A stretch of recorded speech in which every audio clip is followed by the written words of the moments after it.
good morning, New Orleans, and welcome to the Good Morning Show right here on WBOK, 1230 a.m. I am Will Sutton. The talk line is 504-582-9422, 504-582-9422. I am not flying solo today. Guess who I have to my right up in here? Chief Eddie Compass. Good morning. I'm here to hear you. All right. You're hearing our voices, and we would like to hear yours. There's so much going on, and we know you got some things that you want to share, say. You're probably upset about things, but, maybe there's some celebration and joy in your life. So let us know about your birthday, your wedding anniversary, your graduation, your success with certification, or whatever you've got going on, because there's got to be joy in this world with so much drama and so many bad moves that people are making these days. It is 7:03 a.m., and that means it's school zone time, so watch out for those babies, even those with the hair on their face. What do we want them to do, Chief? We got to slow down for the kiddies. Chief love the kiddies. All right. But I got some good news. My nephew, Rustin Henry, is getting married Saturday. What? Yes. Where's the bell? Right over here. Oh, very nice. Very nice. Yeah. So how did that move along?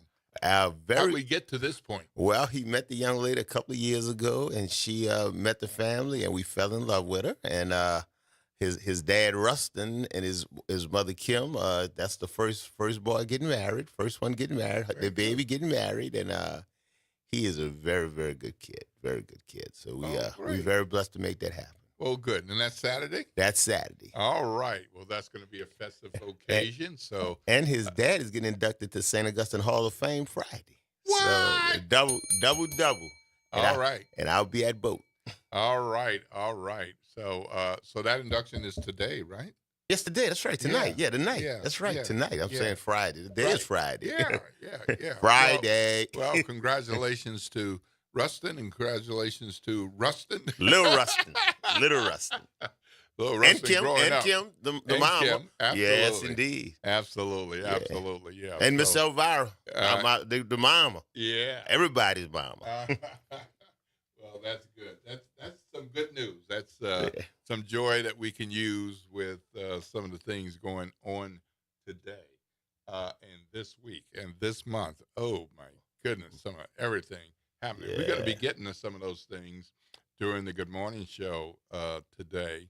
But we might as well, I don't know. I was thinking about waiting, but I think we ought to go ahead and break the news. Okay. I think we ought to go ahead and break the news. So if you need another minute, you're getting out of the shower, you can't quite hear, go ahead and grab whatever you need to grab, and so you can be in a safe place as you hear this breaking news.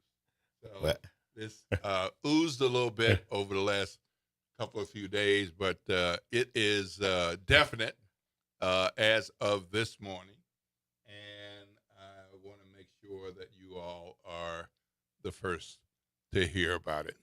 Chief Eddie. Yeah, well, first of all, I want to thank the listening audience. You guys have been incredible. You've helped my maturation process as a man, and I really, really appreciate it.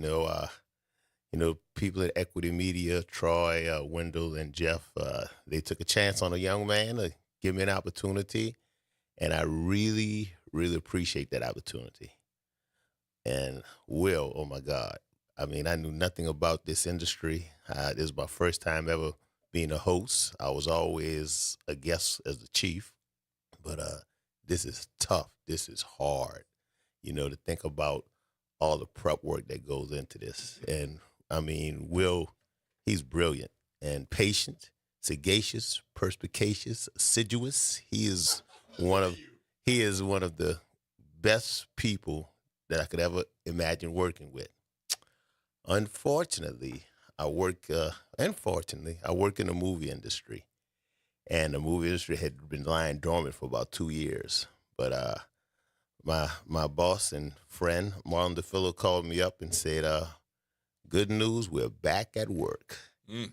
And I've been working in the movie industry since 1979. So I have a lot of friends there, and we have a movie that we're working on, and we got two more in the pipeline. So he said, "You're going to be working just about every day. So you're going to have to let the people at Equity Media know that this will be your last week." So I want to thank everybody for the love and respect they showed me. I want to thank even the listeners that kind of jumped on me sometimes, Yeah, because right. that's what this is about: the ability to you know s- say your opinions, no matter how they are, positive or negative. And I think WBOK is something that is really needed in this city, because it is the voice of the African American community, and is the voice of people who are socially conscious.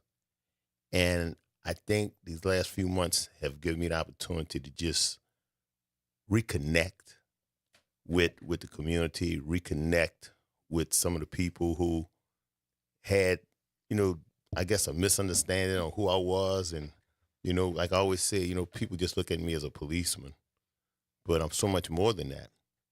Like I said, I'm a coach, I'm a husband, I'm a father. My greatest job, I'm a grandfather. And I think I'm a person that loves his community and love the kids of the community. When I say, you know, Chief love the kids, that's not hyperbole. I've been working with kids my entire life, especially kids in the with single parent homes. As when I was on the police department, that was one of my main things. I was in charge of the police athletic league, and then I did all kind of social programs with Pastor Tom Watson, who's a great man. We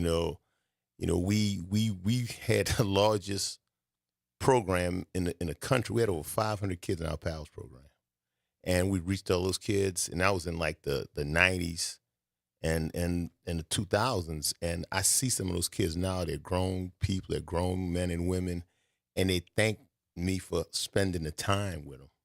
You know, this is a bittersweet thing leaving, because it gave me a voice again. It gave me a voice to say what was important to me and what was important to people I love and care about. I was able to bring Amir Barak on this show, the Hmm. most rehabilitated young man I've ever known. Like a lot of time, we want to throw these young men away. This man was in jail for murder as a child, and the system would have normally eaten that young man up. But he got the help, he got the guidance that he needed. Now he's a professional actor, he's an activist. He and I go all over the country telling his story.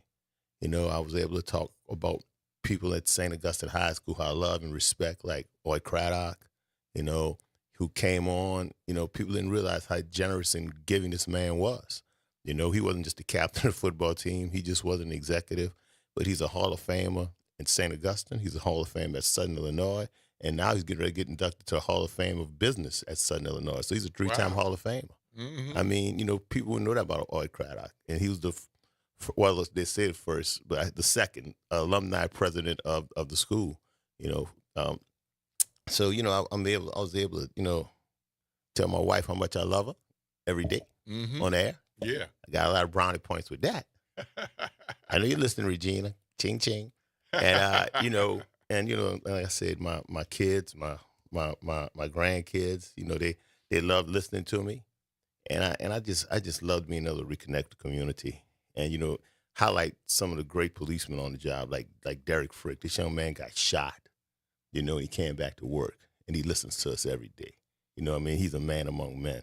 Mike Lavase, somebody that worked with me in the when I was in charge of the cops unit. I mean, he's an incredible young man. I think they both working at the Sewer and Water Board right now. So it's just like I reconnected with a lot of people, and I got to work for my best friend Troy Henry. You know, Even though he was hard on me sometimes, calling me up, fussing at me. But his family adopted me when I was young. His mother's like my mother.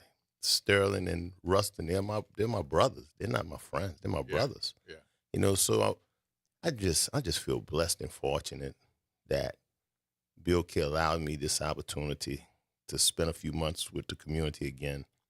And like I said, I was able to relive Katrina here. I think it really helped mollify some of the pain and stuff I went through. Mm-hmm. I think people saw the documentaries and kind of saw the real story of what I went through. Did I make mistakes? Absolutely. Mm-hmm. But it wasn't anything nefarious. I was just trying to give my heart and soul to my city, which I love. And I will always love this city. So this can't be changed? No, it can't, because Marlon already told me.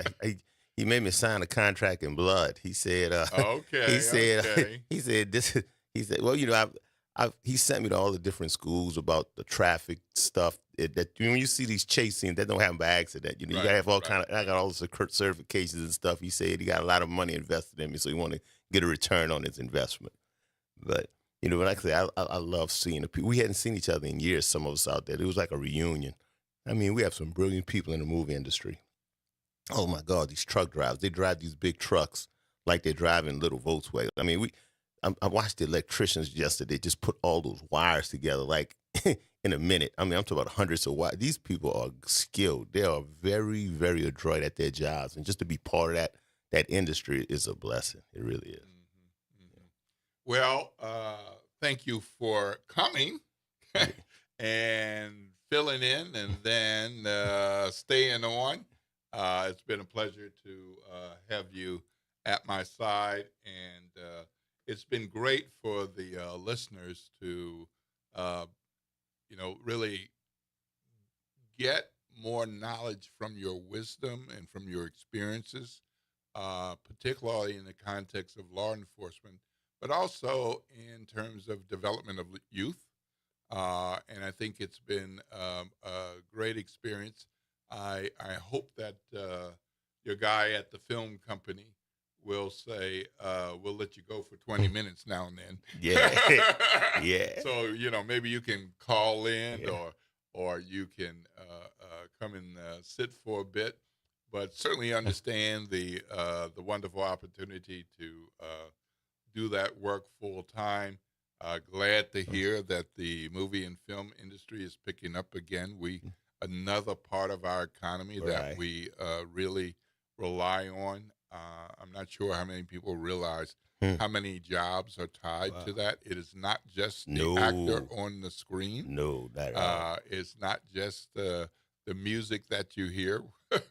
I mean, it takes a large team, hundreds of people, and so people rely on this film industry in and around New Orleans to make a living and support their families. And sure, you get some joy out of the work that you do, but we're gonna miss you. We're gonna miss you. How long can you stay today? Well, I got to be to work for 8:00 today, Okay, so all I can right, stay a little while. all right. Before I leave, All right. Well, I can stay for about 45 more minutes. Okay. All right. Okay. Well, good. I can Well, stay till we're gonna we get our special guest at 8:00. Okay. All right. Okay. All right. Well, good. Well, you're listening to WBOK 1230 AM. This is the Good Morning Show. The talk line is 504-582-9422. You've got the news. Chief Eddie Compass is leaving WBOK, but Chief Compass ain't going nowhere. No, I'm going back to the movie industry. Yeah. Not as an actor, as a security. He'll be around, and he'll be doing that gig and helping make sure that people are safe and secure, and make sure that you are safe and secure. That's another part of the film industry. It's not just who's making the movie. Right. It's people who didn't know that you're making a movie. Right. What is this going on over here? I'm just trying to get to Mama's house, and what is this traffic? So that's a part of it as well. Well, we got a number of things to talk about today with so much news happening around here. And we're going to take a break in a few minutes, but let me just tell you about a few things that you might want to know. There was a 21-year-old Abita Springs man. Wow. And this is really sad. and he's been charged with first-degree murder in the death of his 4-year-old sister. Oh my God. So this isn't even a child, a teenager like him. You get involved in an argument. Right. Um, he's 21 years old. The child is 4 years old, and now he's charged with first degree murder. And he was initially booked on attempted murder and resisting arrest because the girl was transported to the hospital still alive, but her injuries were such that she died. So the St. Tammany Parish Sheriff's Office said that the deputies went to the 21,000 block of Gardenia Street on Wednesday for a call about an unresponsive child, and what they found was a homicide. The cause of the death is still pending as of yesterday, but obviously police would not be charging him with first degree murder Right. if they didn't have some more information about what happened and how it happened, and quickly. So they haven't issued the cause, but they've charged him with first degree murder. What does that say, Chief? One of the things is when I always talk about the law, you have to be beyond a reasonable doubt and probable cause. In court, it's beyond reasonable doubt for conviction. For arrest, it's got to be probable cause. Basically, if they arrested the young man, there's some type of circumstance that happened at that scene, some evidence that they processed on that scene that links that young man to that child's death. So they're going into preliminary parts of the investigation, and they have to do everything by the book, because I always say that the fruit of the poisonous tree, that if they find something, it's not done according to the Constitution, it's like it's never existed, and they throw it away. So they're doing their due diligence. They're being very, very complete. They're being very, very concise. They're being very, very careful, because they don't want to do anything that's going to basically hinder this case when it goes to trial. So basically they're saying that they have good information that points to this individual as the individual who killed this young lady. Yeah. And, out of Algiers, we heard about a student who was walking to the bus, and she, was shot. But it turns out that the 16-year-old Walter Cohen High School student was shot while walking to the school bus, and turned out that the 16-year-old was killed by a 20-year-old man who shot and killed her and then killed himself. Oh, my goodness. So this was in the 1800 block of Joanne Place in Berman, for those of you over there on the West Bank. And the police had not identified the victim and the perpetrator as of yesterday, but this happened about 7:49 a.m. Yesterday morning while we were on the air. So the early reports were somebody shot over in Algiers, and so it was too early for a lot more information. But a neighbor told my colleague Marco Codalana or Missy Wilkinson, I don't know which one, because both of them reported on that story, that that neighbor saw the girl walking and saw the man pulling a gun from his book bag and then shooting her and then shooting himself. While the police had not identified her, she was an honor roll student scheduled to graduate in 2027. So she still had a little bit more time in school, but apparently doing well in school. And this is another in a series of suicides in New Orleans just in the last month. And so that's quite disturbing. we don't want to see anybody shot. We don't want to see anybody killed. And we don't want to see anybody committing suicide either. But this pattern of so many in a month is disturbing. You know, when you look at our society, you know, this is just a microcosm of the frustration a lot of people go through and a lot of mental health issues that there are out there that's not being treated. You know, when somebody kills someone they love or someone who they love who's made them angry or whatever the cause and then kill themselves, that's an individual that's crying out for help, that was needed help. They got to the point of no return when they get to that point. So, you know, as a society, and as, you know, parents, as brothers and sisters, as friends, we got to notice these things in our friends. You know, so unfortunately, these things are happening more often than not. Yeah. Well, we got to go to break. It's 7:23. If you got somewhere to be at 7:30, you might make it. If you're in the car, you started the car, you got your car and drive, and you're ready to go. But please, please, please be careful. It's school zone time. Watch out for the kids. Watch out for the kids. All right. After the break, we'll be back talking about some of the news and information that you want to know and need to know. But later in the show, we're going to hear from Sheriff Susan Hudson. We elected a new sheriff, but Susan Hudson is our sheriff for another few months, and she's going to come and talk with us this morning. We'll also hear from Gail Glapion talking about a community event that is upcoming. So you'll want to stay tuned for those things and to hear us share some news and information and some context that might help you get on with your day. All these things are coming up after the break.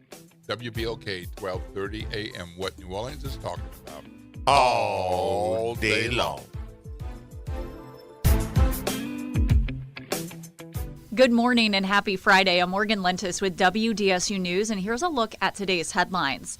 The New Orleans City Council votes to request a $125 million loan from the State Bond Commission to ensure city employees continue to get paid and city services remain on track. This is only a temporary fix to address the city's projected $160 million budget deficit. Mayor-elect Helena Moreno is also urging Louisiana's federal delegation to help extend FEMA infrastructure funding through 2028 to keep city projects funded beyond this year. Then it is day 2 of a special session in Baton Rouge. Lawmakers plan to delay next year's election calendar, trying to buy time until the High Court issues a ruling about Louisiana's congressional map. Right now, that map has 2 majority black districts out of 6 total, but that map is being challenged, with some saying it violates the Voting Rights Act. That's why Republicans want more time before elections in case they have to redraw the congressional map. Democrats say changing those election dates is against the law. And finally, LCMC and United Healthcare remain locked in contract negotiations, with the deadline quickly approaching to reach a deal. And if the two don't compromise by November 1st, LCMC facilities will go out of network for patients with United. They are at odds over how much LCMC should be reimbursed for services. And that is a look at today's headlines. I'm Morgan Lentis with WDSU News. Have a great weekend. This is the Bloomberg Black Business Beat. Electric vehicles are gaining in popularity, but some people are still holding out because of range anxiety, the fear that you could end up stranded with no place to charge your car. And that fear is multiplied for big companies and could be what's stopping them from electrifying their fleets. Enter SparkCharge. It's a company founded by Joshua Aviv that bridges the gap between the existing electrical grid and the needs of a big company with an electrified fleet. What we realized is that fleets, they'll incorporate 50 cars, they'll incorporate 20 cars, but then they'll have the issue of going to the grid and saying, hey, we want to get these cars electrified, but the grid can't handle the demand of all these vehicles. And so we show up, we get them up and going with our mobile battery chargers, which means they're charging from a giant battery connected to charging stations, and then they're able to get up and running a lot quicker. Aviv is a young black entrepreneur who founded SparkCharge from his college dorm and now can tout Mark Cuban as a major investor. I'm Bloomberg's Justin Milliner on the Black Business Beat. Working as a dedicated Fidelity advisor, I always ask, what's important to you? I'll look at those priorities and goals alongside your full financial picture to build a comprehensive plan designed to help grow and protect your wealth. With proactive portfolio insights and an eye on taxes, I'm here to help you make the most of your money. I'm Laura Maxwell, and I'm a dedicated Fidelity advisor. Learn more at fidelity.com/wealth. Investment minimums apply. Fidelity Brokerage Services, LLC, member NYSE, SIPC. Lowe's knows you want to spend less time shopping and more time on the job site. Bulk savings on trusted brands means big savings and more time on the job. Get up to 25% off select drywall when you buy in bulk. Buy more and save to make sure you're prepared for any job. Lowe's, we help, you save. Selection varies by location.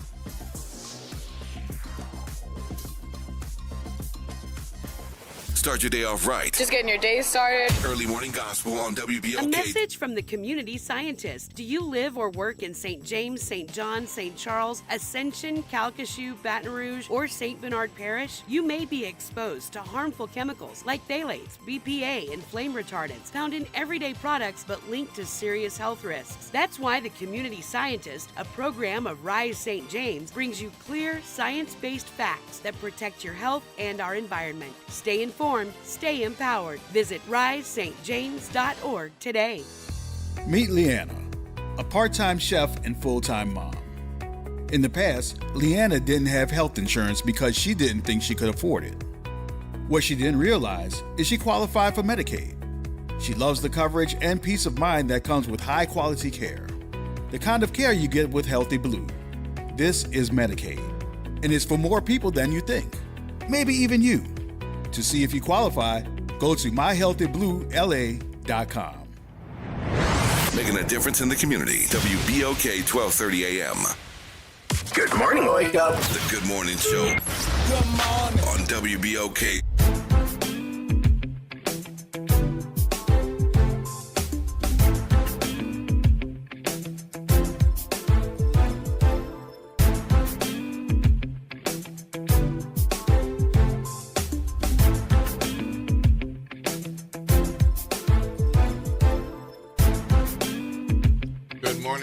Good morning. This is Will Sutton. Good morning, New Orleans. Welcome back to the Good Morning Show, right here on WBOK 1230 AM.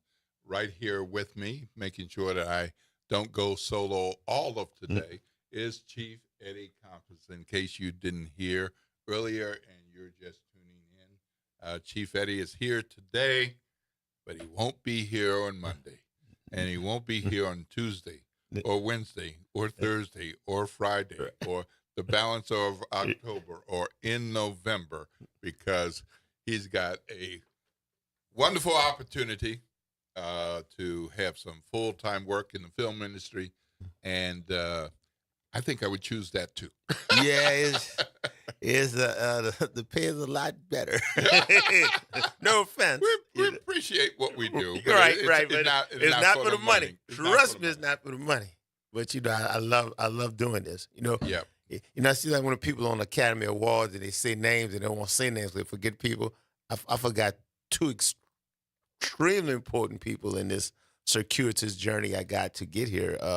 Our program director, Nyron, who's basically the everything man. Sorry about that, Nyron.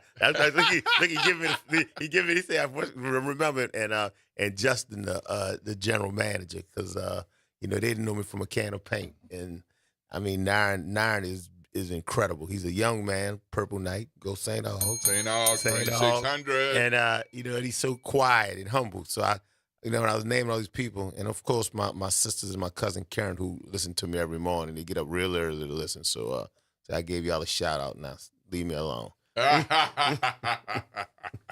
All right, folks. It's 7:31 a.m. If you got to be somewhere at 7:30, you're late. But hopefully you got somewhere to be at 7:45, 7:50. We just want you to take your time.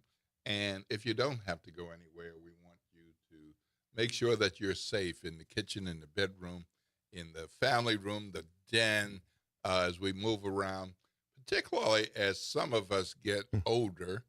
I can find moments when, it's like, why am I stumbling? I'm just walking down the hall because I'm not being careful. Right. Because we have stuff in the hall. And so I might not be careful. I kind of bump into something. And so it's not just driving. We want to Right. be careful all the time.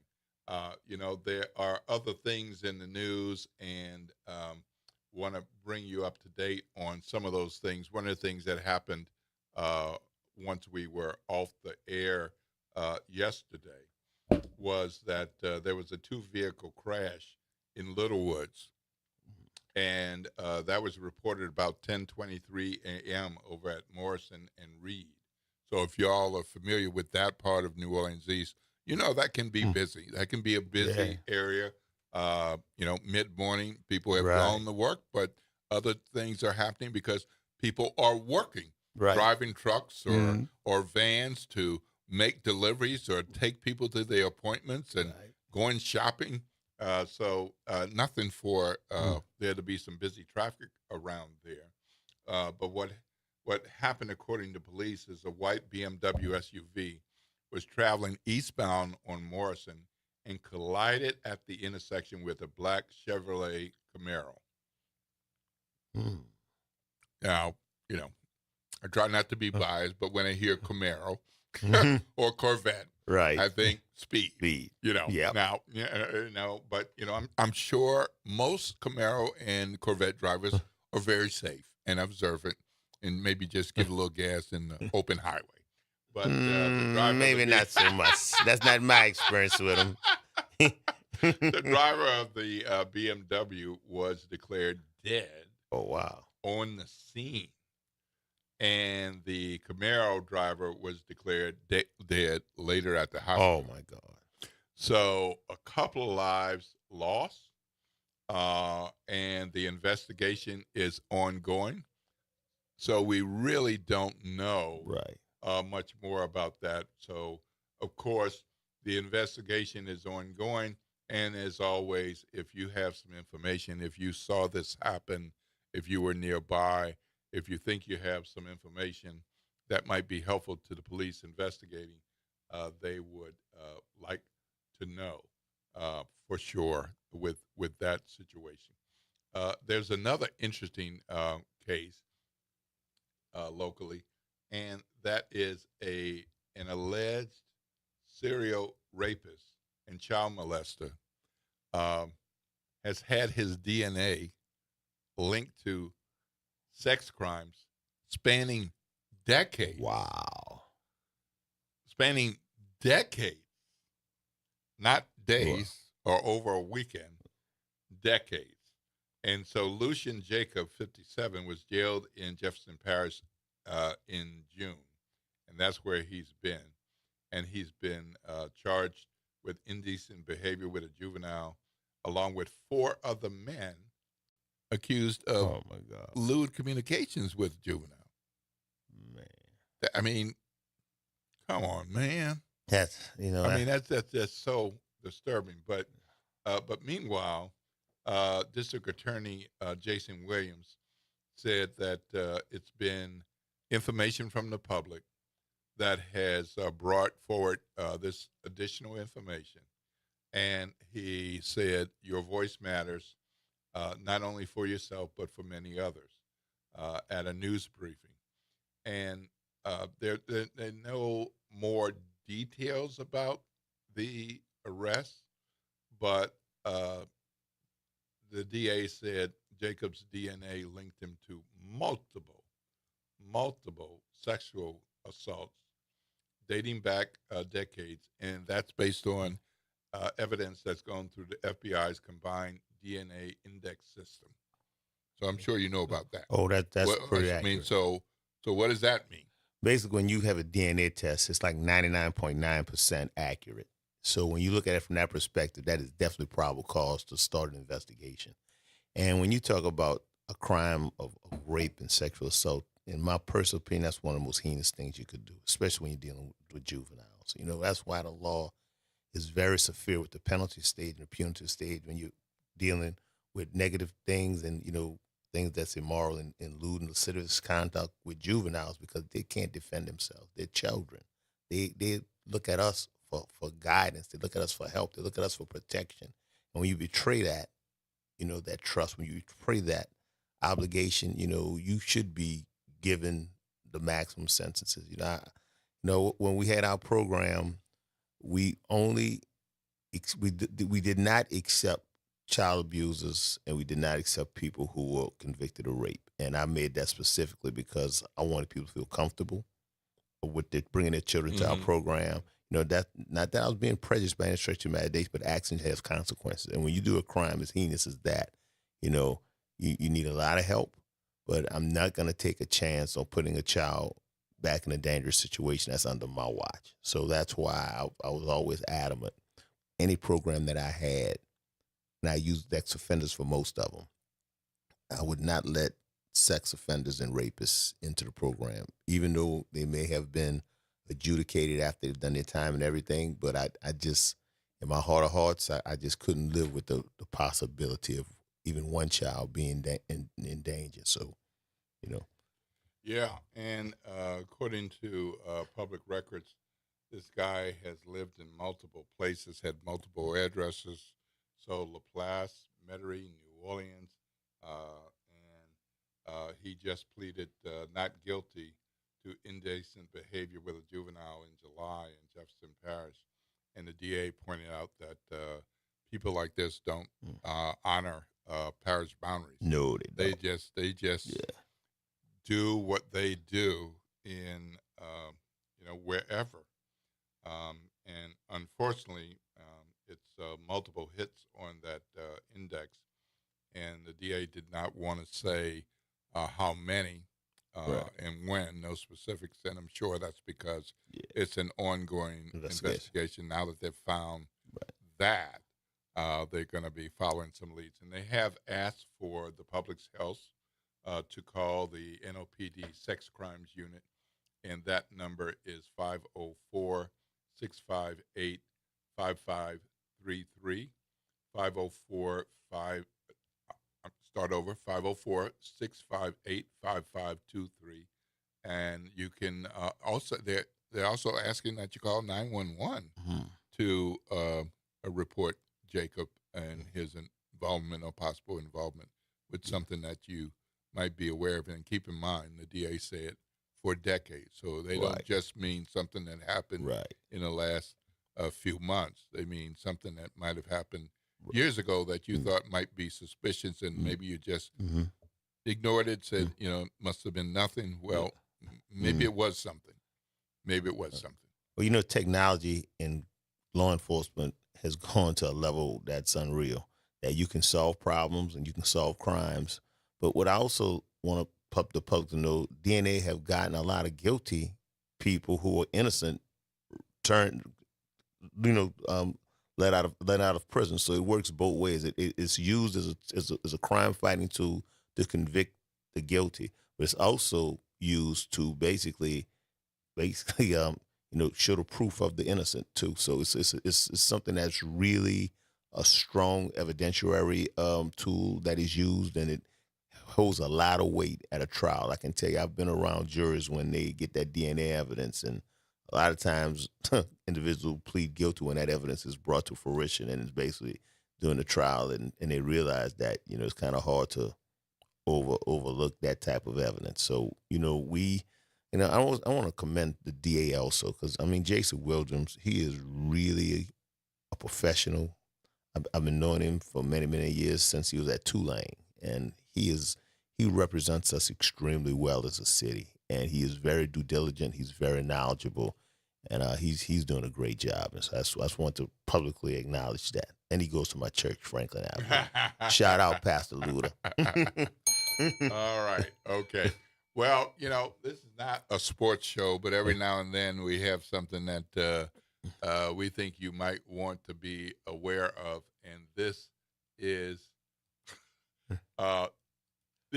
crazy. Crazy. This is crazy. An NBA coach and an NBA player have been charged in a sports betting mafia-backed poker scheme. Wow. Mafia-backed. Wow. Poker scheme, which isn't even on court. And so the head coach of the Portland Trailblazers, that's Chauncey Billups, and Terry Rozier, who plays for the Miami Heat, were arrested on yesterday with about 30 other people in a investigation thing with a couple of large gambling operations that leaked inside information about NBA athletes and rigged poker games, and these games were backed by mafia families. So the allegation is that Billups participated in a conspiracy to fix high stakes poker games. To fix poker games, man, with the mafia, and cheated unsuspecting gamblers out of $7 million. Wow. And then Rozier is accused of participating in a separate scheme. Outside. So something, not the same one, a separate scheme about players to win bets on NBA games. Wow. And that's those prop bets. Yeah. People don't notice those prop bets. Yeah. Yeah. So the indictments were unsealed in New York, and this is not something that makes the NBA look good to have a top player and a head coach.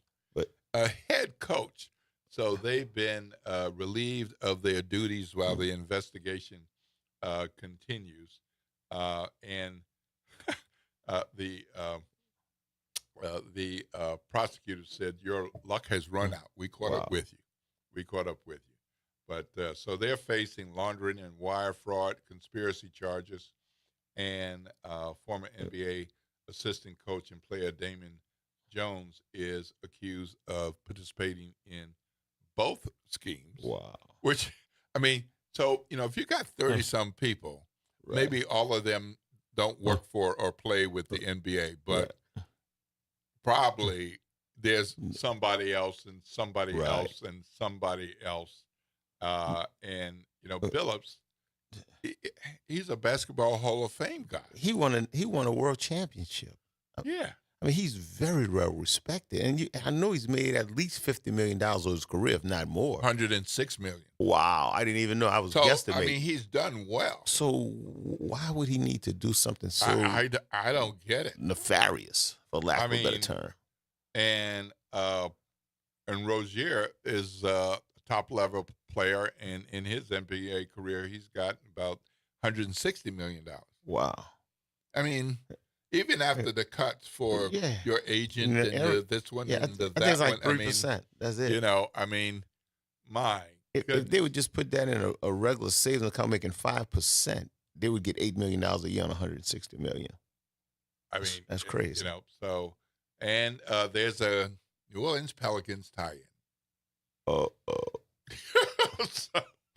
I don't even want to know who, but I guess we got it because this is a news show. So apparently when Rozier was playing a game with the Pelicans, it's alleged that some insider information was shared during 2023 game with the New Orleans Pelicans.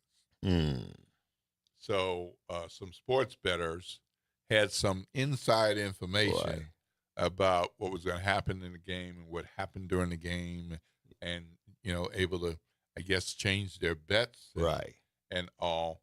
And so these allegations overall, looking at 7 specific NBA games that took place in the year starting March 23, 2023, and one of those games was the New Orleans Pelican. Man. And then there was a game between the Hornets and the Pelicans at the Smoothie King Center. And Rozier, who was then playing for the Hornets before he was playing for the Heat, is accused of telling someone that he planned to claim that he was injured and remove himself for the game in the first quarter. Yeah, and that's important because like a lot of those prop bets that he'll get like maybe 2 assists or like 3 rebounds or something to that Right. effect. Yeah, right. So, So- if you bet the under Yeah. and then he's sitting out, Yeah. it's zeros. So then you win. So the coach doesn't know that Right. you're going to have an injury, Right. but you really don't have an injury. Right. But you already told people, I'm going to fake an injury. Right. So So bet, I won't be in the game. right. So bet the prop because once the game starts, the prop bets are in place, and Yeah. if you get out, then man, that's ingenious in a bad way. In a bad In way. a bad way. way. That's not cool. Not cool. Not cool at all. Well, watch that, folks. That's going to be ongoing. We're going to take a break now. And when we come back, we're going to be talking about more news and information that you want to know. We see you on Facebook, and we appreciate your comments and your questions. And somebody missed the "Where's Chief Going?" So maybe we'll answer that again after the break.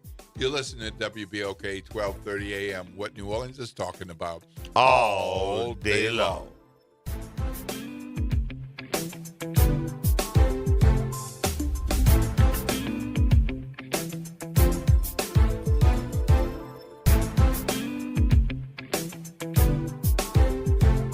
This is your news update for WBOK from WDSU. For all your news and weather, watch WDSU News, New Orleans' leader in live, local, late-breaking news. Today at noon and 4 p.m. Mostly sunny skies with a few increasing clouds today. Not a bad one. Increasing humidity, though. You'll start to feel that. Our high temperatures in the middle 80s. Then overnight tonight, the clouds increase. We're starting off Saturday with mostly cloudy skies and some afternoon showers and thunderstorms. Some of those could be locally heavy with some big downpours coming through as well. Middle 80s again, very humid. And for Sunday, showers and storms will end in the afternoon. It looks like a unsettled start to our Sunday with high temperatures again in the middle 80s. From the WDSU First Warning Weather Center, I'm meteorologist AJ Burnett. GMC stands for more than hard work. It's vision, tenacity, fearlessness. When these qualities unite, they build something real, something driven by a higher standard. That's why GMC proudly supports the Southwestern Athletic Conference, championing HBCU students, alumni, and athletes. Because whether it's on the road or on the field, it's all about performance. GMC, we are professional grade. The New Orleans Jazz and Heritage Foundation is the nonprofit organization that owns the New Orleans Jazz and Heritage Festival presented by Shell. With the funds generated from Jazz Fest, the foundation invests in Louisiana companies through economic development, cultural enrichment, and free educational programs. To learn more about what the New Orleans Jazz and Heritage Foundation does, please visit www.jazzandheritage.org. Good morning, Wake Up. The Good Morning Show. Good morning. On WBOK.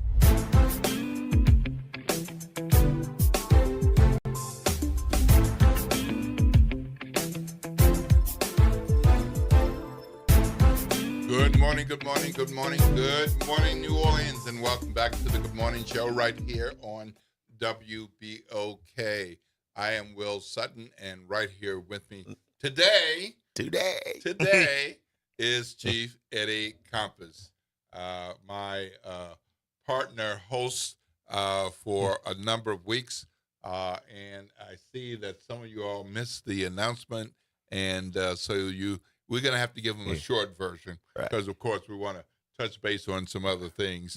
And give them the update, the summary. Well, Chief. I've been here almost 2 months now, maybe a little over 2 months, and the movie industry was lying dormant for a while, but now it's back, and I have a movie that I'm working on right now, and I have 2 other movies scheduled for back to back for like the next 3 months. I'll have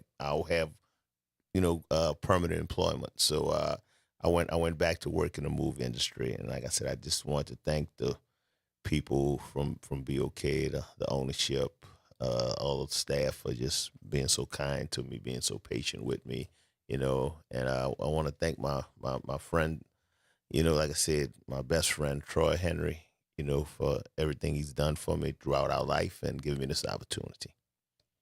Well, there you have it, folks. So if you want to touch base with Chief here, this is the day. But frankly, you don't have much time because he's going to be gone in just a few. Yeah, I got to be at work for 8. I'm running a little late, Marlon. Don't dock me. Yeah, so he's going to be out of here. The talk line is 504-582-9422, 504-582-9422.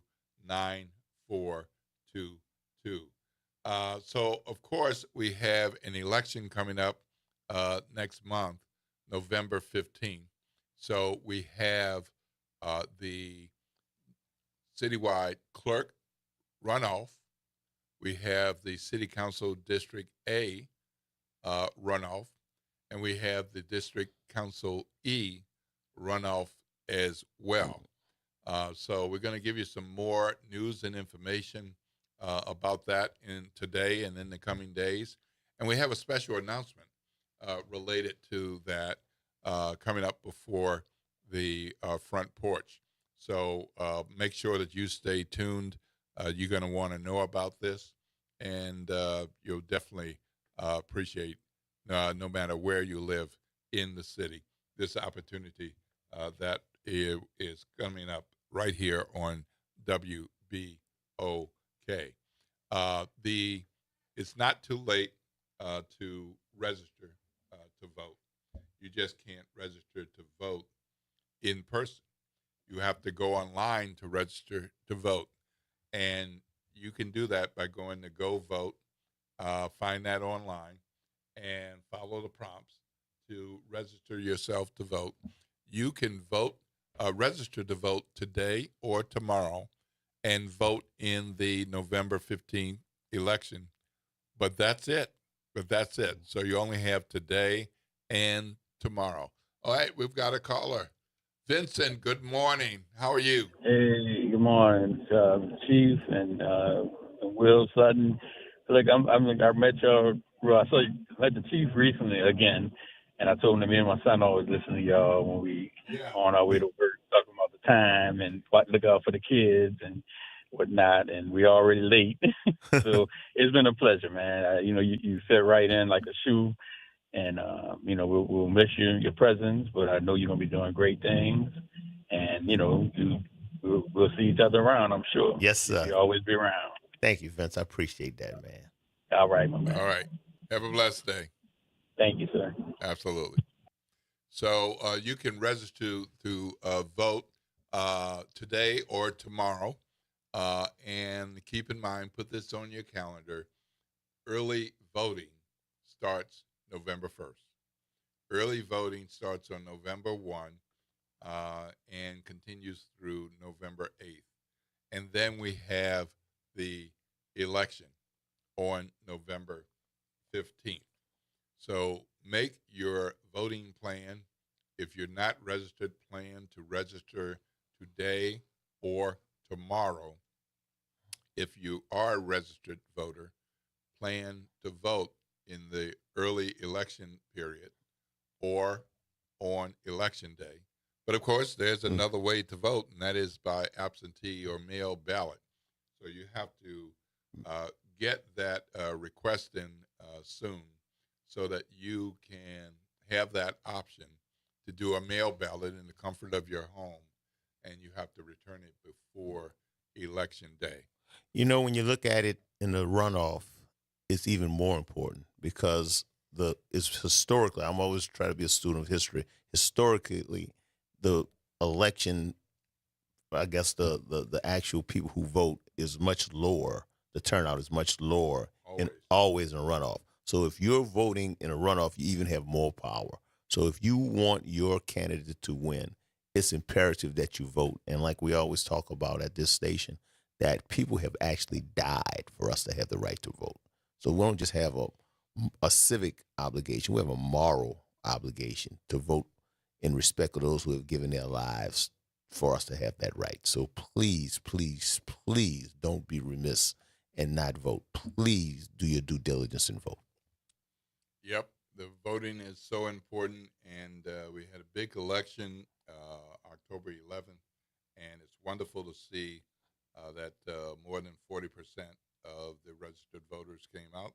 But so that's good, but it'd be really nice for us to hit 50% Right. and higher in any election. And, you know, some campaigns, and even if it's that their own campaign, some politicians are counting on a low turnout Right. in the runoff. But it does not have to be that way.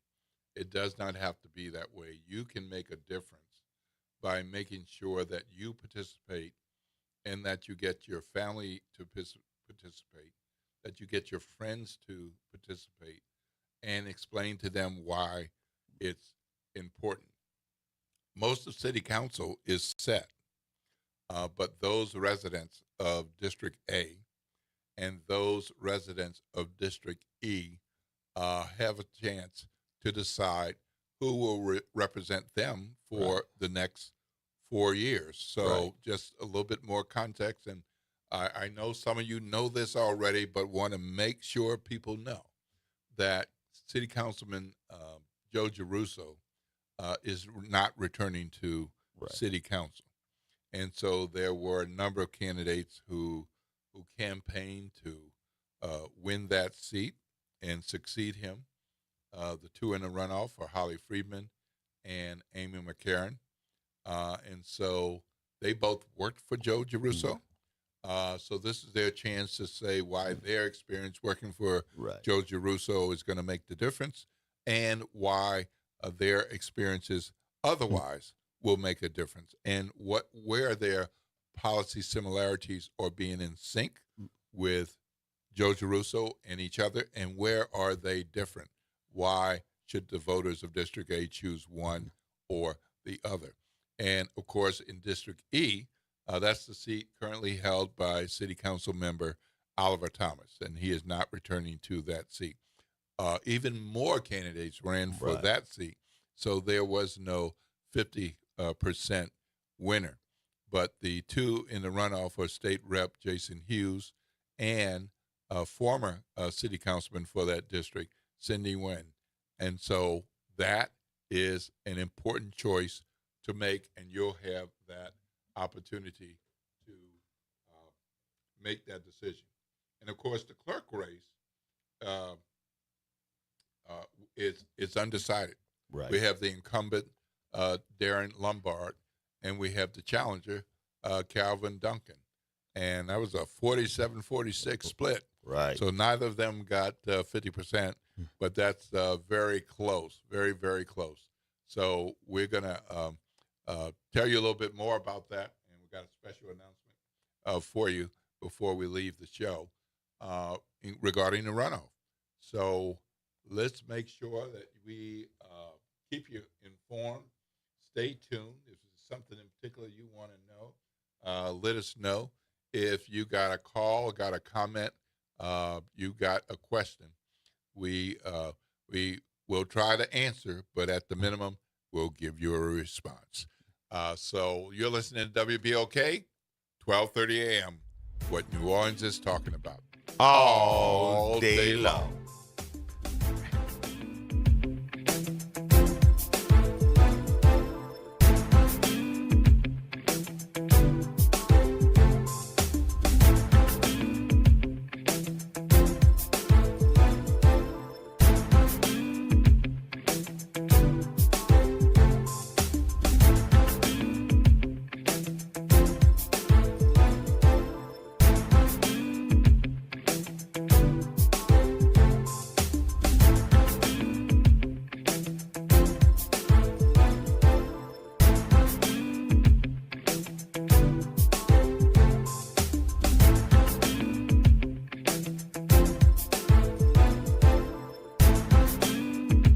WBOK New Orleans, home of the Good Morning Show, 7 to 9 a.m. weekdays. This news report is brought to you by New Schools for New Orleans. New Schools for New Orleans is excited to announce that our Katrina 20 exhibit, After the Storm, 20 Years of Change and Progress in New Orleans Public Education, is now open to the public. You can experience this powerful look at how our schools have transformed since Katrina at the New Orleans Public School Library's main branch, 219 Loyola Avenue, during regular business hours, now through December. Bring your friends friends, family members, students, and colleagues. Looking for a group visit for your school or organization? Email us at info@nsno.org.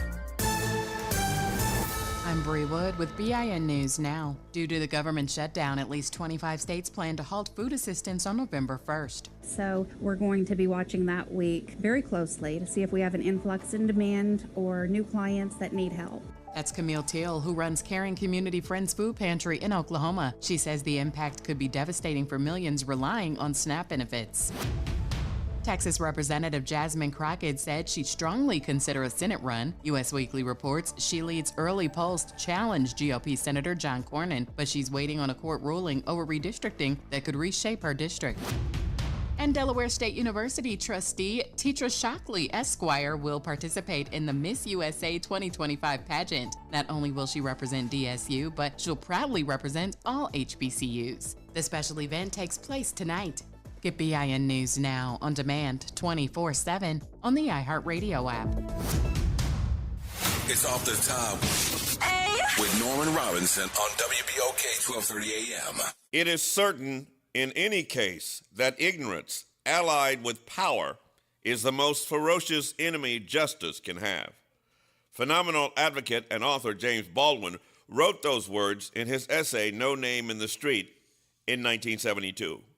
And that, ladies and gentlemen, is where America is today. Ignorance, allied with power, made even worse by indifference. Baldwin wrote this about indifference. He said, quote, "Neither love nor terror makes one blind. Indifference makes one blind." Baldwin is talking about our blindness to the humanity in our fellow man. You know, I thought a lot about Baldwin as I reflected upon the hateful and hurtful words spoken by several members of the Young Republican Organization, uncovered in an investigation by Political News. Words that dehumanize, words that vilify, hateful language against minorities, including jokes about slavery, disparaging homophobic language, and anti-Semitic diatribes. One message even expressed a love for Hitler. The vitriolic language has resulted in widespread condemnation and the firing of several Young Republican Organization officials and the subsequent disbandment of several chapters of the organization. However, and this is a big however, there was no condemnation to be found at the highest level of the Republican Party. Vice President J.D. Vance even attempted to downplay the incident as, just kids making jokes. Those kids he's referring to were ages 25 to 35. This is the ignorance allied with power of which James Baldwin wrote about, and the indifference which renders one blind to human decency and respect for others. Perhaps it was indifference or ignorance or both that led President Trump to nominate far-right lawyer Paul Ingrassia to lead the office of special counsel. Ironically, Political News also uncovered racist text messages attributed to Mr. Ingrassia. One of them saying, quote, "The holiday honoring the Reverend Dr. Martin Luther King Jr. should be tossed into the seventh circle of hell," end quote. Ingrassia withdrew his nomination after at least 4 Republican senators, including the majority leader, said they would oppose him. The White House has been quiet about it so far. But it surprises me that so little attention has been drawn to these dangerous, divisive voices of inhumanity. In this crisis of hateful dysfunction, we need someone like James Baldwin to revive the soul of America. Baldwin was right then, he is right today. It is up to us to call out such evil. Black leaders, are you listening? This is Norman Robinson, Off the Top. Good morning, wake up. The Good Morning Show. Good morning. On WBOK.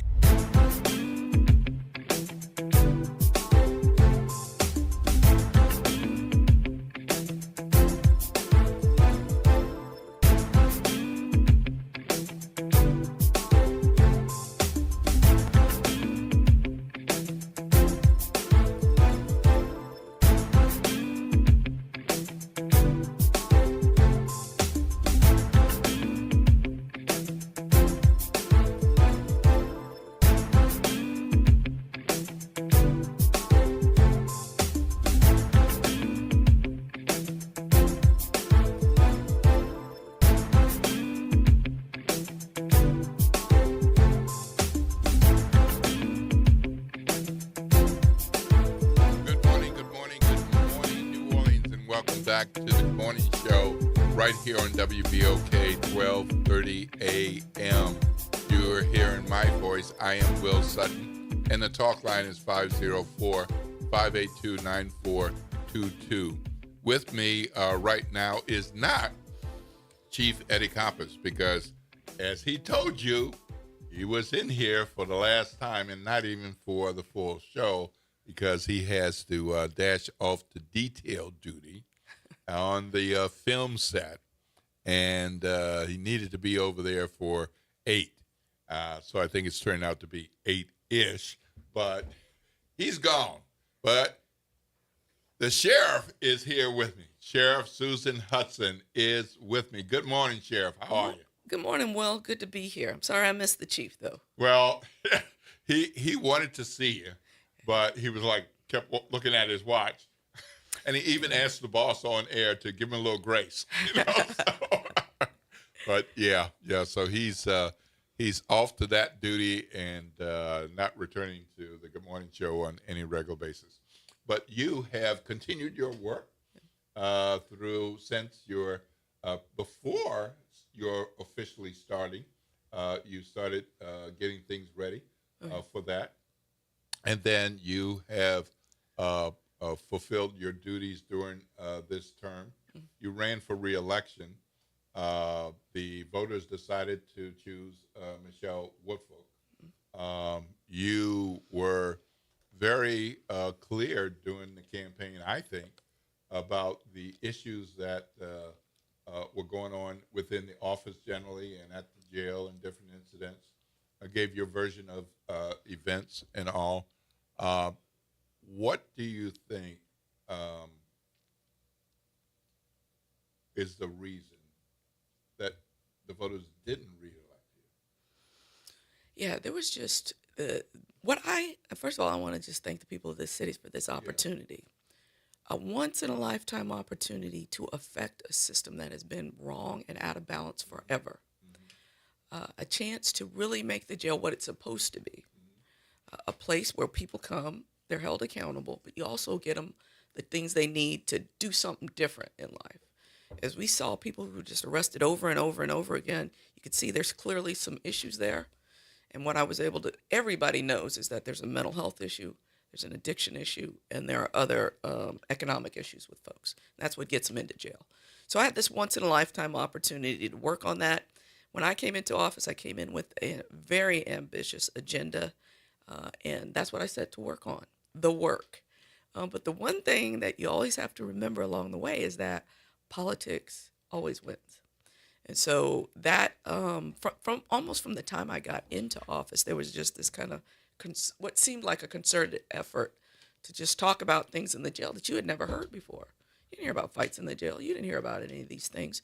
So the political process was definitely churning and burning even before I got into office, and politics won. And I believe that's what won, because if you actually sit down and look at what we're doing in the jail, how could you be wrong at the work for doing the work of helping people, number one, deal with their mental health? I'm the largest provider in the state, depending on the population of the jail. Addiction treatment, it was non-existent in the jail. And, we have 500 overdoses on the street, people breaking into properties and cars to deal with their little petty crimes, to deal with their addiction. And we're dealing with that. We're getting people that help that they need. And then job training and education. We see many of the people in the jail. I think the survey that we did in 2024 showed like around 66% of the folks did not have a high school education. So and we even had some people as low as 5th grade was their latest, the last grade they went to. So if you know this and we're building up, you can get a high school diploma, GED, HiSET. You can learn job training. There's job training in the jail. And you are dealing with whatever's going on that has gotten you into this situation. How could that be wrong? But somebody also told me a long time ago, people don't actually care about the work. They care about how they feel. So, that's, you're not able to gauge how everybody's feeling, but you know that the work is righteous, and I'm proud of the work. And the men and women of this department for doing it. When I got into office, we were at 45% staffing.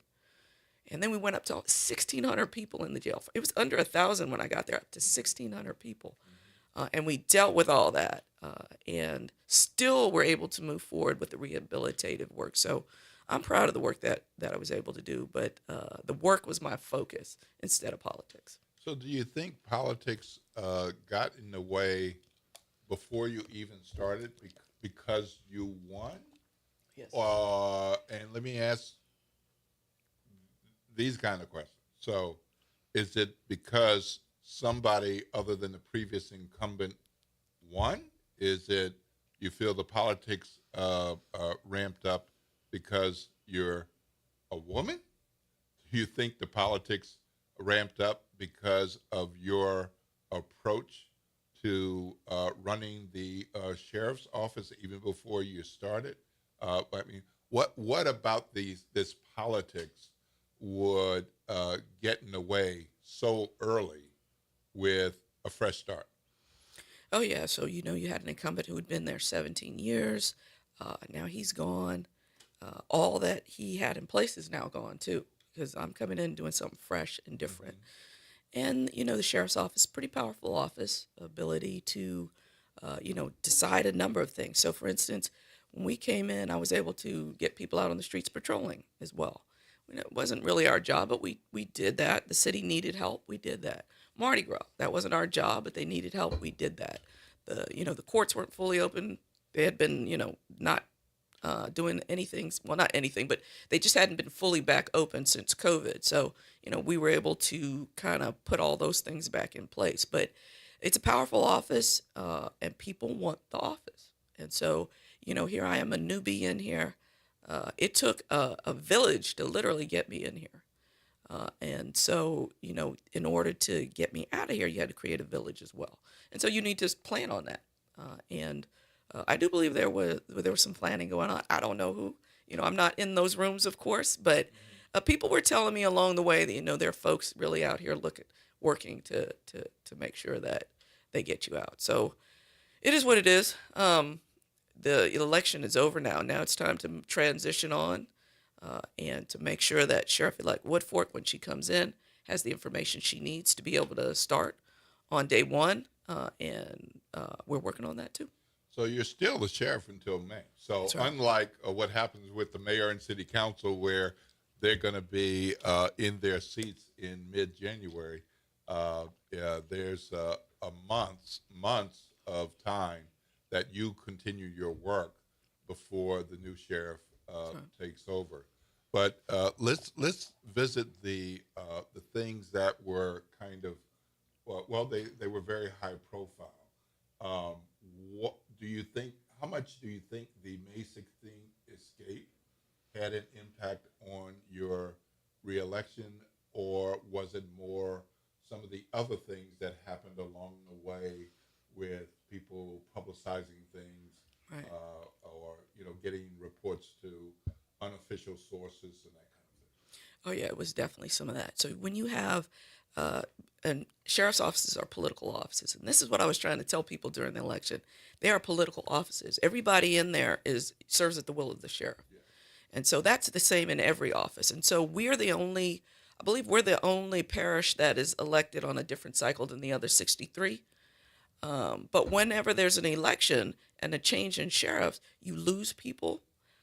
People are angry about losing their sheriff. People love their sheriff. And you've got some folks in there who were favored maybe in the prior administration, and they're not happy with their roles after a new sheriff comes in. So you just had a lot of folks inside doing things to put information out there because they were angry or they were upset about the change. And so you have to deal with that. But you notice, because you don't hear about these things in other parishes, like there's drugs in every jail. There are people who, there are fights in every jail. There's escapes in every sheriff's office, every one of them. And so you just didn't hear about it ad nauseum as you did here. So it was definitely kept those who work in the organization maybe not happy about the change, unhappy about their roles. I don't know, because we don't know who all of them are. But definitely, as we got up to election time, now there was a chance to do a lot more, because now this is high profile. And it defies logic to me. A coincidence is a whole thing, but it defies logic that after the millage passes, all these things just start happening. And so that was really crazy. During the last couple of weeks of the election, we really had to start deploying more people, our reserves, and different functions to watch more, just to make sure nothing else went on during this time period, because it was really just a really crazy time period. So, we're still on the investigations. Those will continue because we do have to make sure those are held accountable who are part of that. And we hope to be able to bring that soon out to the public. So, can you share some moves, specific moves that you've made related to the May 16th escape/let go? What are some of the actions you've taken that day, immediately after, and in the months since, that you want the public to know that you have taken action? But we're going to start before that, because I raised all these issues before that from the moment I got into office. Wrote letters to the judge, to the city council, to the mayor, everybody about the issues in this jail. So people, talking about transparency, I was very transparent about what was going on. Every cycle we asked for the money, every capital budget we asked for the money, we got turned down for it. And in fact, I think it might have been the same week or maybe just the week before May 16th that we were turned down again for fixing on the jail.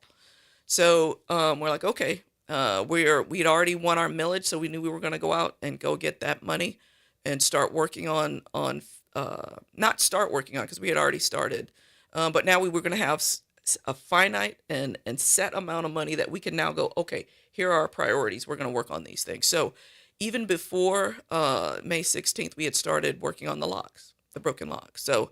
So people can understand, when you have a full house, you don't have anywhere to put people in order to work on locks. And you can't work on the locks and have equipment and people in there with a full house. So we had to move people to Plaquemines Parish and then start working on each housing unit. Each housing unit holds 60 people.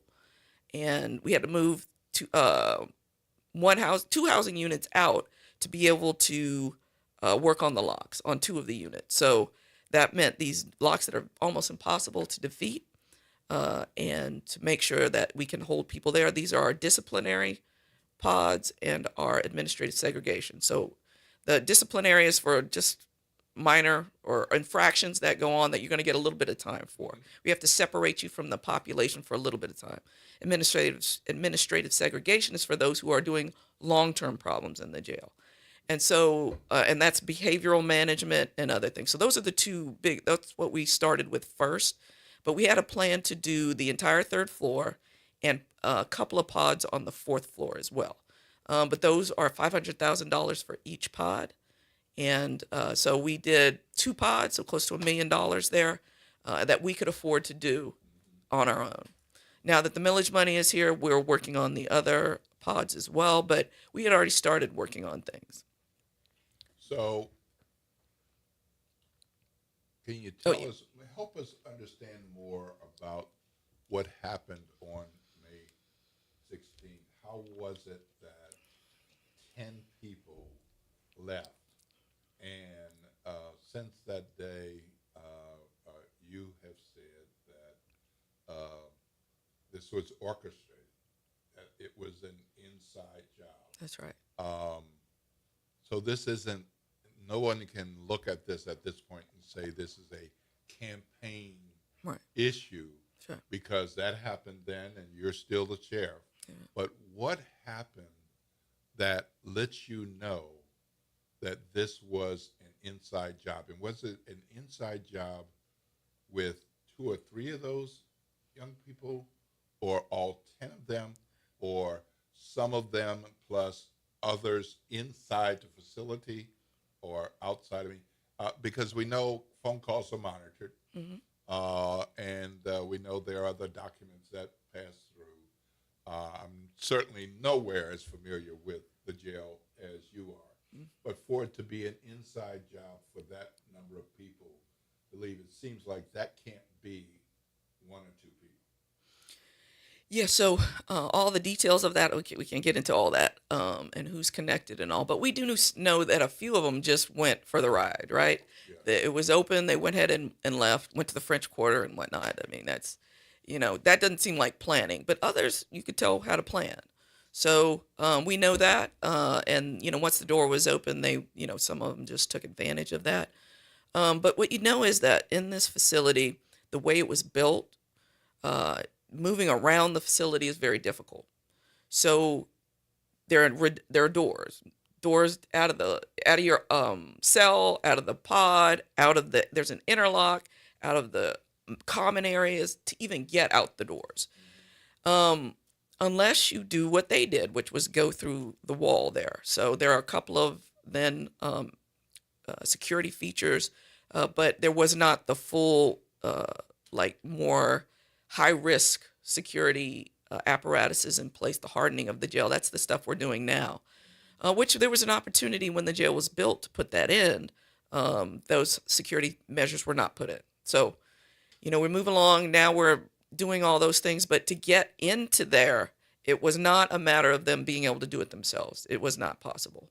So we know that members of our team, one man's already been arrested for that. I believe he's being held out of parish as well as he faces his charges. But we believe there'll be more because to get through that required tools and time and access to the back of the what we call the pipe chases, which is where if you have your plumbing is all set up so people don't have to come into the pod to actually fix things. You can fix it on the back end if there's a plumbing issue.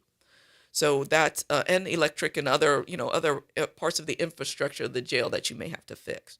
And so then staff can come in there and work and not be in the pods with those who are in there. So we know that that's where a lot of the work happened at. And so just tying up connecting all the dots is what we're doing now. But we know that you have to have help. There was no way to just get through there on their own.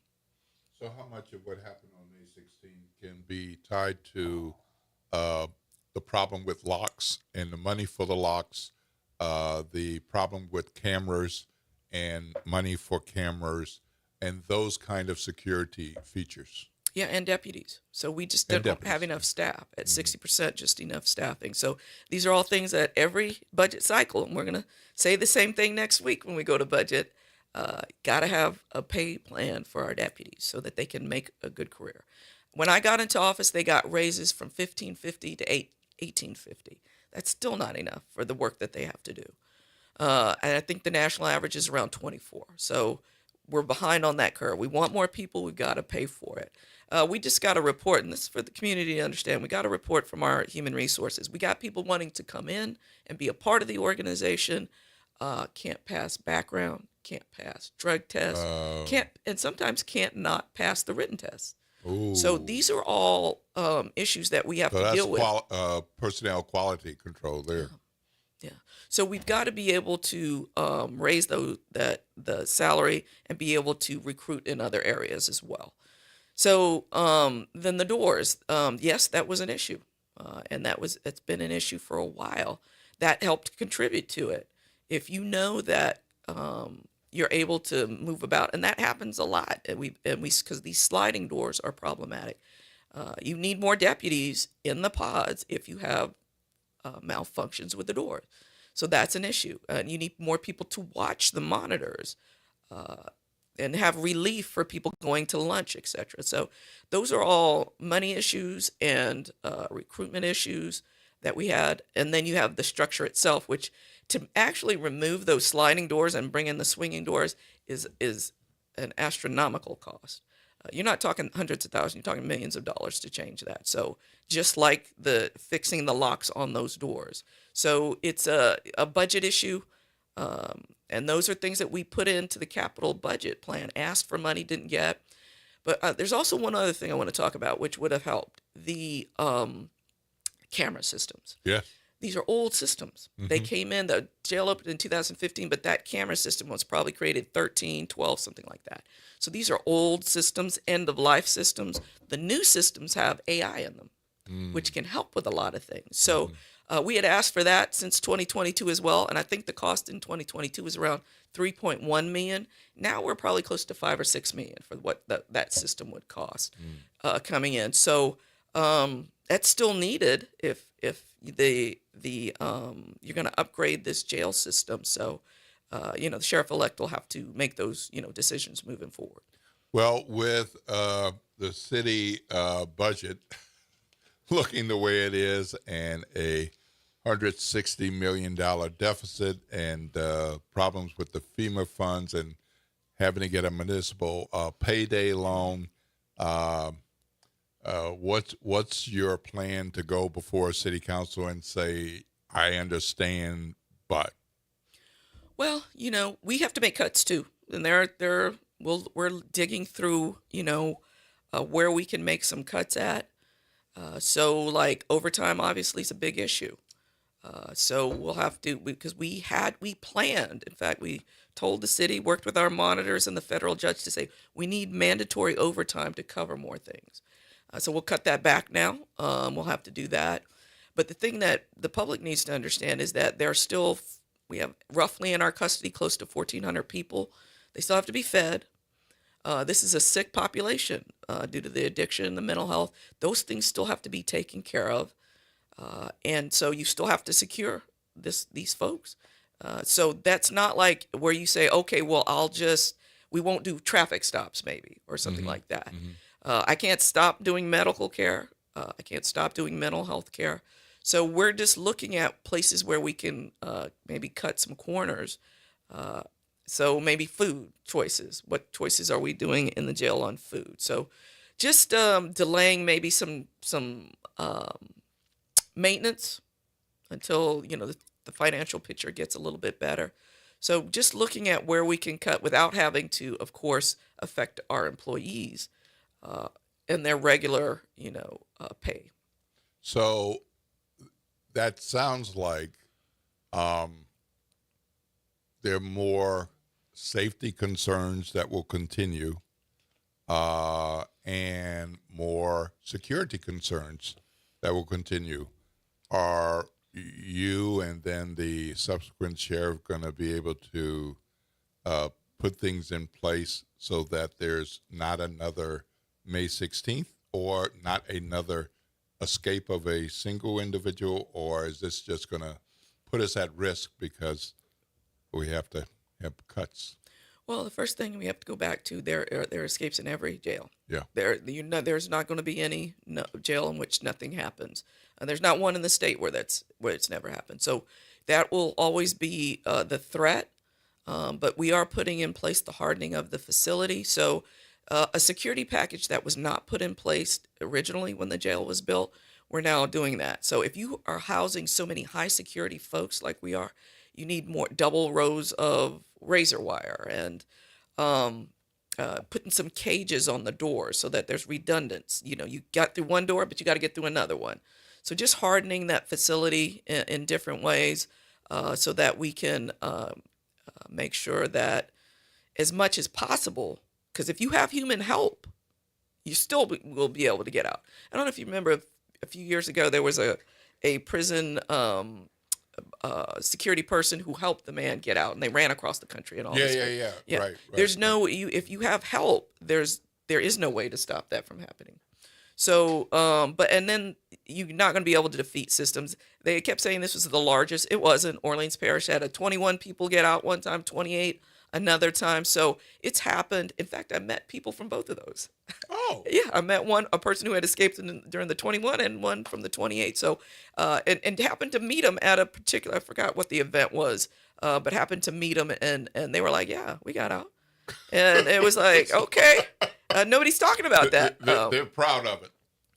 The conditions, as you can imagine, back then were something. So just, there is no way to 100% stop human beings from doing things they shouldn't do. But if you can put some of these systems in place, then, we harden the facility. There's other things they need to do. We need more deputies, more monitors. And all that has to stop right now because of the budget situation for the city, as the city funds most of the is the biggest. The city funds are the biggest part of our budget. So if you identify 2 or 3 things that you want to make sure that you get done before May or by, I believe the date is May 4th, what are those 2 or 3 high priority items? Well, just continuing the work that we're doing right now to the extent that we can, but we've got to navigate the budget cycle. That's now all of our focus is on that. And then transitioning, making sure that there's a robust and smooth transition. The election's over. Now we need to make sure that our deputies are taken care of, those in our custody are taken care of, and that the sheriff-elect can come in and do what she needs to do. So those are the 2 things I'm focused on, and we're finishing all the hardening parts as well. So one of the things that you said earlier was there really wasn't much of a transition when you came in. Right. So how is this going to look different with you thinking that's the best way to go and knowing the difference that makes for not just the jail, right, but the whole office? What will you be seeking to do? What do you hope to do with the incoming sheriff and whoever's on that transition team?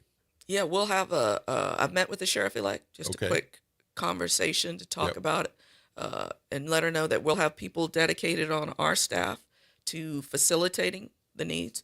And we'll work with whoever. I have not received any transition team yet, but we'll work with whoever their transition team is. They, one of the things was I go back to when I was transitioning, I had asked for was, policies, procedures. We have a ton of them. Make sure they get all that. Get a tour of the jail. So we didn't get that, I think, until March or April or something like that, So make sure that they can get a chance to just see the size and scope of the agency. It's really big. So, in the city, there's departments that take care of like infrastructure or vehicles, so on. But here, you got to take care of it yourself. So giving her a chance to see the infrastructure, the power plants, the inventory, the kitchen warehouse, all those things that feed the jail, and everything feeds the jail. It's job one. So just give her an opportunity to see all that. Will you be the point of contact for that transition, or have you identified somebody, or will you identify somebody to be the central point of contact for transition purposes? Yeah, we'll identify somebody. We're still putting our team together, and have not heard about a lead yet on her team. So we'll have somebody dedicated to doing that work, so that it does get done. But I'm available if there's any issues, and we're going to work with them. All right, great. So what's next? May 4th is not when you plan to depart this job. I know from talking to you previously, you thought you needed at least 2 terms, and 3 would be better. But since you won't be the sheriff, just a guess, you're young. You have done so many things. And I can't imagine that there's not already been people who are interested in your services, your expertise, your talent. But in the end, it's your decision. And do you see public service, elected office as a possibility? Do you see law enforcement, legal affairs, justice system as a possibility? What are you thinking about, or have you decided? Yeah, I don't enjoy politics, so I can't say I'd be willing to do that. I like the work. That's what kept me going, was just doing this work, trying to help people. We got to help so many people along the way, deputies, getting their wages up, giving them better training, better resources, opportunities, and they love that. Helping those in our custody and their families to reunite, help them get, if I have a mother come up and hug me and say, hey, my son, you got him stabilized on his medication. And now we're able to help him as he's out now. Or addiction treatment. My son he went to rehab 3-4 times. We had to go pick him up and bring him back and get him back into rehab, and he's doing well now. Those are the kind of things that I really relish. So doing the work. So, I've got time to think about that, and I'm going to do that and see what's best for me. This has been 3.5 years of pure craziness.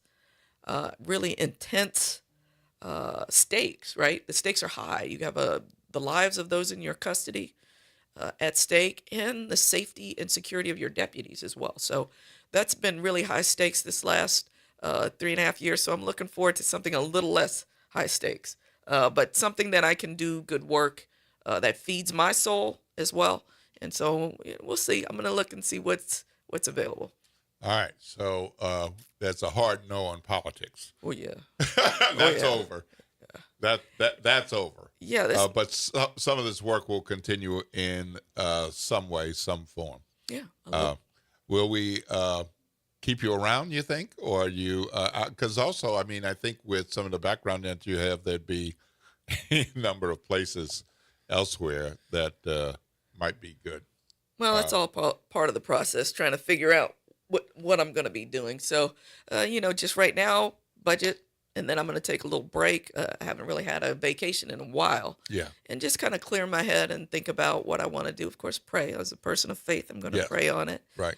And then make a common sense decision as well. Okay. We got a caller. Okay. Chief Eddie Compass, you're on with Sheriff Susan Hudson. Hey, Sheriff, I had to leave to go to my new job, but I just want to thank you for all the help and all the love and respect that you've shown me personally, and for any time I've ever come to you for anything, for kids or anything, you were right there for us, and I just want to let you know that I know where your heart is at, and you're a really good person. Thank you, Chief. Our hearts are in the same place, and I thank you for always the support that you've given me. This is a tough town. And just watching your resilience and you just giving me some words of comfort or support all along this way have been great. And I'm sorry I was running late this morning and didn't get a chance to give you a hug. That's okay, but I want to make sure that I told you bye on my last day. So it's very apropos that, you're going to be the last person that I talk to in my radio career. So turn left after 1. I'm honored, Chief. All right. So thank you. Thank you. All right. All right. Well, that was nice. That was nice. Okay. So, Naren, are we good to go? Or? All right. Look like okay. No, we're done. Okay. All right. So, anything else that you want to leave with our listening audience about this 3.5 years of running the Sheriff's Department or the transition? Anything you want people to know that, in particular, I would say that no matter who the sheriff is, these are things people should be aware of and be concerned about. Yeah, I'm really here just to say thank you to the community for this opportunity, and the WBOK community is very special because they actually do listen and read and look at issues. And not just videos and all that kind of silliness that goes on. They look in depth and ask real questions about what's going on there. So grateful. Just want to say thank you to this community. Thank you, WBOK listeners as well, for the support you've given me over I was 11 years as police monitor, and then will be 4 years as sheriff when it comes to an end. So thank you for those 15 years. And look forward to meeting and seeing people out in the streets. And again, I'm just grateful for this opportunity. To our deputies, we want them to know, look, you are our priority this whole time. Keep shining, keep doing what you're doing. Do a lot for this city. Our deputies do a lot for this city. And so very grateful for them and their work. All right. Well, thank you for joining us here at WBOK on the Good Morning Show. Been a good conversation, an informative one. Thank you for your honesty about what it's been like. Certainly not the result that you were planning on, but the voters made their choice. And so now you get to make some other choices without politics as you move forward. You're listening to WBOK 1230 AM. I'm Will Sutton. The talk line is 504-582-9422. We're wrapping up a conversation with Sheriff Susan Hudson. Just a reminder that she is the sheriff, and she will be until May 4th. WBOK 1230 AM, what New Orleans is talking about all day long.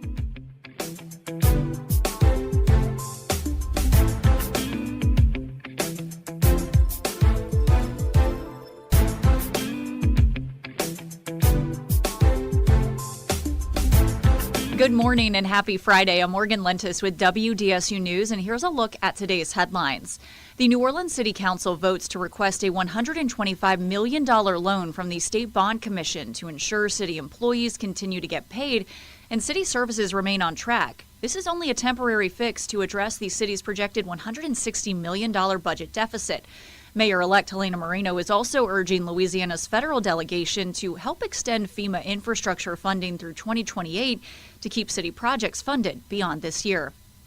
Then it is day 2 of a special session in Baton Rouge. Lawmakers plan to delay next year's election calendar, trying to buy time until the High Court issues a ruling about Louisiana's congressional map. Right now, that map has 2 majority black districts out of 6 total, but that map is being challenged, with some saying it violates the Voting Rights Act.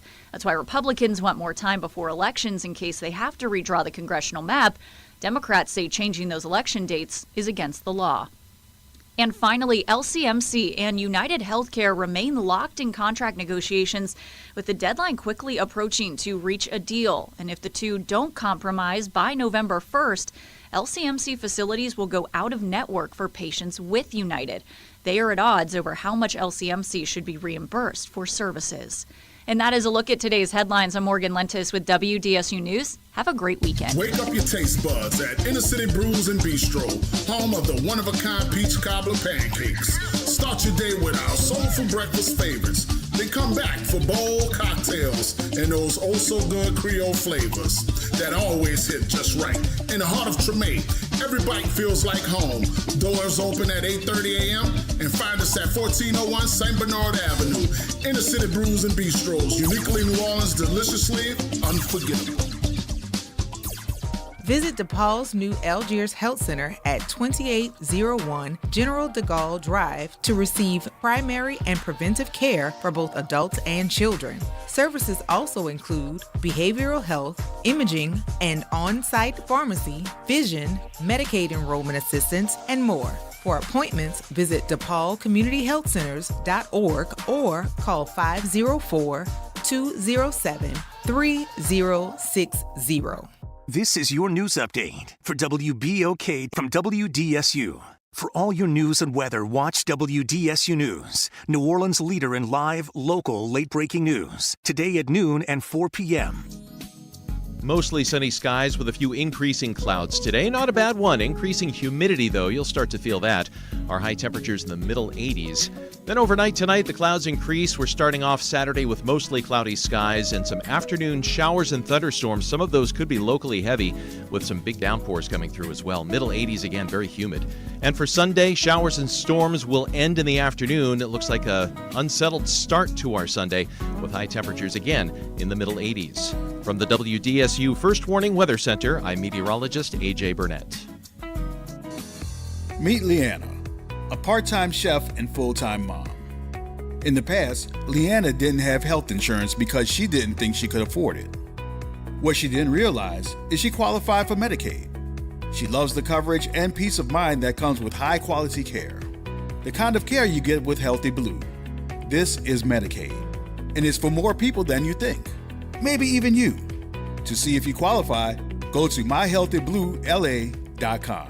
At New Orleans East Hospital, we believe healthcare should come with heart. Located at 5620 Reed Boulevard, we proudly serve the New Orleans community with compassion, courtesy, and a commitment to excellence. From healing to education, we want to be your trusted healthcare partner that's close to home. New Orleans East Hospital, delivering a culture of healthy care. Hey everybody, it's Kimber White Dupree. And it's Graylin Brian Banks from the front porch. We're coming up next. Good morning, Wake Up. The Good Morning Show. Good morning. On WBOK.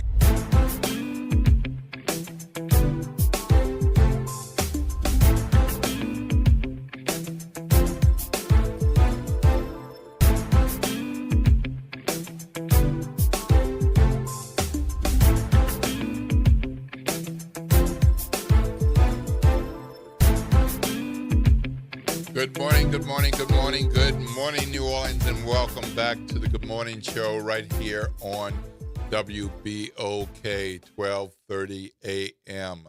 The talk line is 504-582-9422, 504-582-9422. So we're going to got to have a few more minutes with you before the front porch comes on. And we want to make sure that you realize how important it is to keep up with city government, especially as we deal with this ongoing set of budget woes.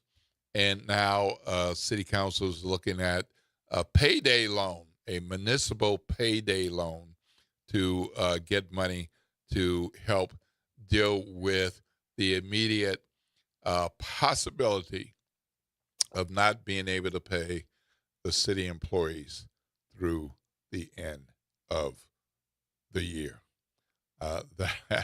That would be quite painful, and it would not be a good thing, and it would be expensive to get a loan at that cost of $125 million. And the city needs the State Bond Commission approval to sell the revenue bonds, but that meeting isn't until November 20th. So practically more than a month away before the city can get the approval, and that assumes they do approval. So city officials have acknowledged that the city cash on hand could run out at some point next month. Now, that's November 20th. At some point next month means, sure, it could be November 30th. It could be November 20th. It could be November 15th or November 1. But without that approval, they can't move forward. And that is a problem. All right, so we're going to, Gail. All right, so we're going to get to Gail Glapion. And good morning, Gail. How are you? I'm great. How are you? Fabulous, fabulous. Well, what you got going on? Well, October, tomorrow, everything's happening in October. Well, tomorrow, the Pleasant Zion Missionary Baptist Church is doing its third annual community outreach.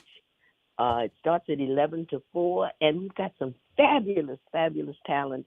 Our young people from the NAACP's ACT SO program. ACT SO, yeah, always wonderful. Yeah, that's academic, cultural, technology, scientific Olympics. And these are young people who have been excellent in all fields of the arts, including architecture, oh my goodness, soloist, vocalist, instrumental music, you name it, culinary arts. And these young people will make us proud. And so we are so happy to be able to showcase them. These young people are from all over the city. Many of them were Hurricane Katrina babies, and despite many of the disadvantages and issues and devastation of that great storm, they have survived, and they are growing, and we should be proud of them, and we want to celebrate them. So we want everybody to come out. Pleasant Zion Missionary Baptist Church on the parking lot between Taladana and Galvez. Start at 11. We'll end up at around 4, and we'll have fun. We'll have food, free food. Everything is free, and we hope that your audience will join us on tomorrow, October 25th, at the Pleasant Zion Missionary Baptist 3rd Annual Community Outreach Fest. We hope that you'll be there. Well, I just want to chime in on ACT SO to make sure that people know that this is not a New Orleans only thing, and it is not a only Louisiana thing. This is national, and I've known about ACT SO for a long time because as a member of the National Association of Black Journalists and very involved in that organization, I know that one of our early former presidents, Vernon Jarrett, came up with this idea, having been active in Chicago NAACP, and it grew from Chicago to being national, and it is amazing the It is. type of talent that you see with our young people. Yes, indeed. And we thought that it's important that they are seen by the public, not just participate in these wonderful contests and all, but our local community and all over, so young people should be showcased and exposed. And we see a positive side of our young people, and not just, when violence erupts and we all point the finger and see nothing but criminality. We have wonderful young people who are excellent in the arts in all phases of their lives, and we want to celebrate them. And so we are happy to join with Dr. Julia Battle, who is in charge of the local Act So in Louisiana. And so we applaud those young people. And we want people to come out and see them and hear them and encourage them, because they are our future. These young people, they are our future. Sounds like a great day to lift spirits and get some joy with all of this other drama that we have going on. And what's that price again? How much? Free. Free. Free. And look. Free, and everything is free, including the food? Including that good old barbecue that Pastor Mel Jones's folk are preparing for us. Everything is free. Wow. And we have free screening, health screenings. We're going to have a voter registration table. We have vendors. And by the way, vendors, if you're out there, our vending cost is near $50. You can come and sell your wares and showcase your talents too. So if you're interested in the vending, call me 504-452-4446, and we'll find a space for you. All right. Well, thank you so much. What's that number once again? It's 504-452-4446. Yes, call me, and we'll take care of it. 504-452-4446. Correct. All right. All right. So call Ms. Glapion if you want to find out more. That's tomorrow at 11 a.m. at Pleasant Zion Missionary Baptist Church, right over on Toledano 3317.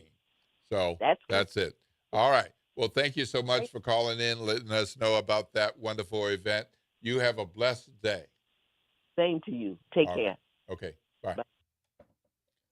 So we're going to be making way for the front porch, and that's with Raylan and Kemba.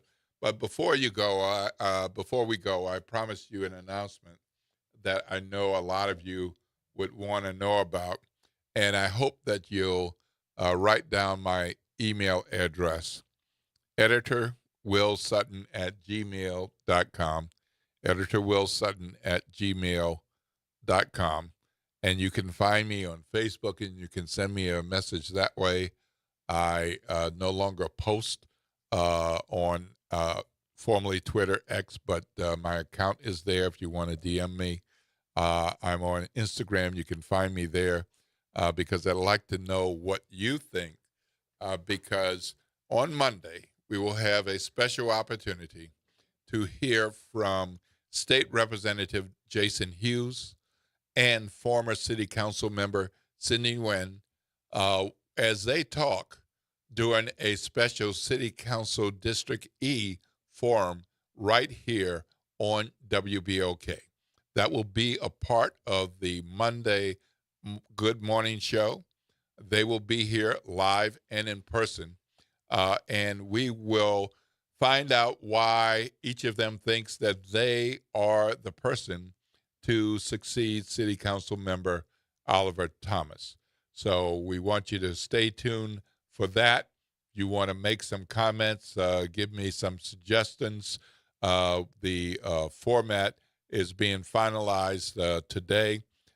be in touch with the candidates and their teams, and we look forward to a good, informative, and robust conversation on Monday morning.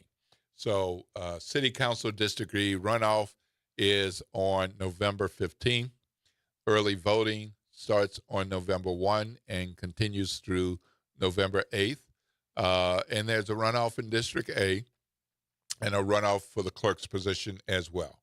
But the candidates who are in the runoff for District E have both agreed to come and talk to our WBOK listening audience on Monday morning. You will not want to miss that. District E, New Orleans East, most of New Orleans East and 9th Ward, and they're going to be talking about those issues. But certainly they will be joining a city council that is under the gun as we come into a new mayoral administration with the city budget and a big deficit. So paying the city workers through the end of the year is one piece of that. But that's not the end of it. This is going to be ongoing, and that's be a part of what they'll be walking into. So let's hear from them. If you have questions or suggestions, email me at editorwillsutton@gmail.com. Send me a note. You can even use the station's Facebook page under this Good Morning Show recording when we're off the air and post something there that you like to see addressed. We want to thank Sheriff Susan Hudson for coming in and visiting with us, spending a good time with us, talking about her tenure and the rest of her tenure and the transition. And we want to thank Gail Glapion for calling in about the Community Outreach Fest. Thanks, Vincent, for giving us a call. Thank you, Paul, Dr. Martinez, Fern, Karen, Kervin, Deborah, Martin, Maddie, Toya, on Facebook Live. You're listening to WBOK, 1230 a.m., what New Orleans is talking about all day long.